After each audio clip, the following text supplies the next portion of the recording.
Hello, and welcome to the Hidden Stems podcast. I am your host, Elena Pascal. The Hidden Stems podcast is a podcast to explore the student experience of current senior college students in STEM disciplines.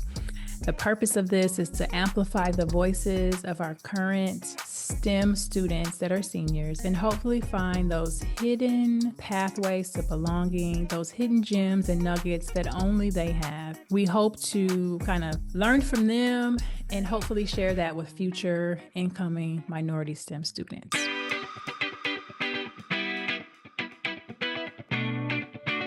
Hello, I'm Gabby, and I am a senior currently at the University of Michigan. That's the big house in the background. And I'm majoring in neuroscience, so pursuing an honors bachelor in neuroscience right now. My name is Ryan Mans. I'm a fourth year mechanical engineering student at North Carolina A&T, and I'm about to graduate in the spring. I have chosen to focus on project management, and we'll be starting a job up in DC later on in June.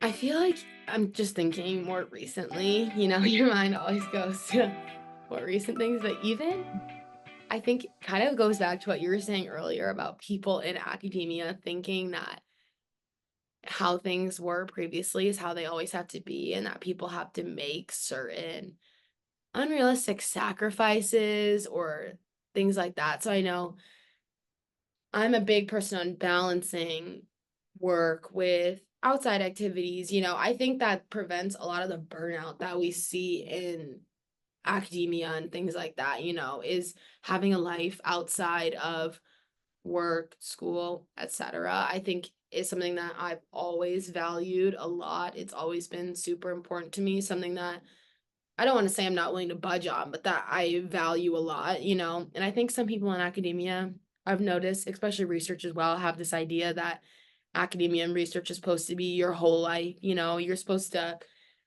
your work is supposed to be your life, essentially. And I think that's been a huge obstacle that I still think I'm trying to combat, honestly. Standing up for yourself in those times can be really difficult, putting your foot down to people that are above you and, letting them know when things aren't realistic. And I was like, school is my priority in this case. I have an exam tomorrow.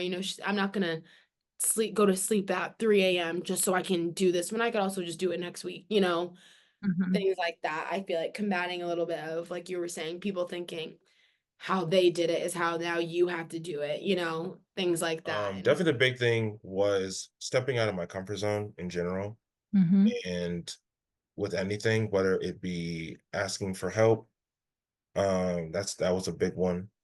Um, getting building relationships with other students was another big thing, and I would say really understanding how to conduct yourself within a job space. Yeah. And really making sure you're putting your best foot forward in terms of representing yourself, representing your school, kind of thing, and making sure you're doing what's best to set yourself up for the future. I would say those are the big three things.